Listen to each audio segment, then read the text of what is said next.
ایک یہودی نے جب یہ آیت سنی نا تو وہ آیا حضرت عمر بن خطاب کے پاس اور آ کے کہتا ہے اے عمر تمہارے قرآن میں ایک آیت ہے، اگر اللہ تعالیٰ ہمیں دے دیتا تو فرمایا ہم اس دن عید مناتے۔ یہ مسلم میں بھی ہے، ترمذی میں بھی ہے، ترمذی شریف کتاب التفسیر 6 باب کھولے اس میں یہ حدیث لکھی ہے۔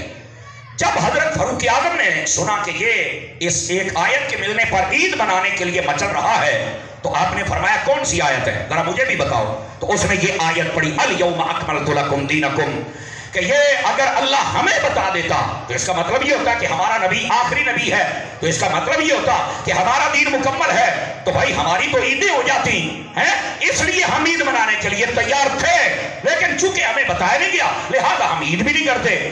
مشکوٰۃ شریف میں بھی یہ مضمون موجود ہے۔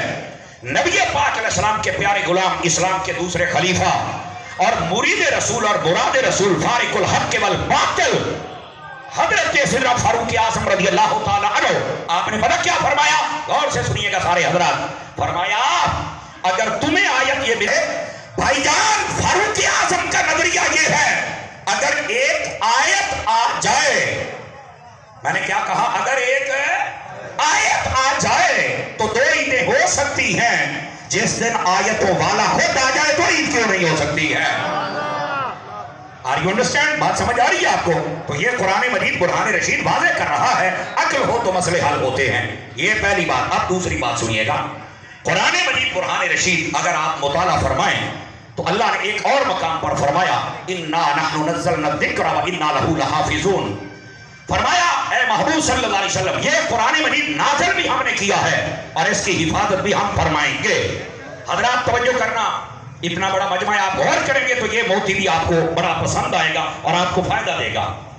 یہ جو آیت طیبہ ہے جس میں اللہ رب العزت نے فرمایا کہ ہم نے قرآن نازل کیا، حفاظت بھی ہم کریں گے، فرمایا یہ آیت طیبہ بھی ختم نبوت پر دلیل ہے۔ کہا کیسے؟ فرمایا وجہ یہ تھی پہلی جتنی کتابیں آئی نا اللہ نے اعلان نہیں کیا کہ ہم حفاظت کریں گے۔ غور کرے ذرا، اللہ نے اعلان نہیں کیا کہ ہم حفاظت کریں گے۔ ہوتا یہ تھا کہ بعد میں تحریف ہو جاتی اور تبدیلی ہو جاتی۔ جب تبدیلی ہوتی تو پھر ضرورت ہوتی تھی کہ کوئی نیا نبی آئے اور وہ کتاب لے کے آئے تاکہ نکھرا ہوا دین ان کے سامنے آ جائے۔ لیکن جب مصطفیٰ جان رحمت کو قرآن عطا کیا گیا تو رب نے گارنٹی دے دی، فرمایا اس میں نہ کوئی دھوکہ نہ ملاوٹ، نہ ہی اس میں کوئی تبدیلی ہو سکتی ہے، یہ کتاب کھڑی رہے گی۔ کیوں؟ فرمایا جیسے کتاب کھڑی ہے ویسے ہی مصطفیٰ کی ختم نبوت بھی کھڑی ہے، کیونکہ نہ تبدیل ہوگی اور نہ نبی کی ضرورت پڑے گی۔ یہ قرآن کا صحیح حالت پر رہنا یہ اس بات کی دلیل ہے کہ میرے نبی آخری نبی ہیں، چونکہ اگر بدلتی تو نبی آتا، رب نے کہا ہم نے بدلنے دینا ہی نہیں ہے۔ آواز بہت کمزور ہو رہی ہے، اتنا بڑا مجمع اور یہ سبحان اللہ، یہ بارے تو نہیں ہے، بہرحال ہم مہمان ہیں آپ کے، کیا کر سکتے ہیں؟ سبحان اللہ فرمائیے پیار کے ساتھ۔ محفل بھی جاگ جاتی ہے کیونکہ وہ اپنے لیے نہیں تھا، وہ رسول اللہ کے لیے کرتا تھا جو کرتا تھا۔ آپ آئیے ذرا ایک منٹ موقع دیجئے، میری جان موقع دیجئے۔ اب آگے چلیے ذرا، جو میں بات کہہ رہا ہوں 2 آیات طیبات میں نے پڑھی ہیں جن میں ختم نبوت کا بیان اور یہ منفرد انداز میں ہے۔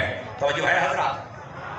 اب آ جائیے تیسری آیت بھی آپ کے سامنے رکھوں جس میں مضمون ختم نبوت کا ہے، وہ یہ ہے اللہ رب العزت نے محبوب پاک علیہ السلام کے بارے میں فرمایا وَمَا أَرْسَلْنَاكَ إِلَّا كَافَّةً لِلنَّاسِ بَشِيرًا وَنَذِيرًا۔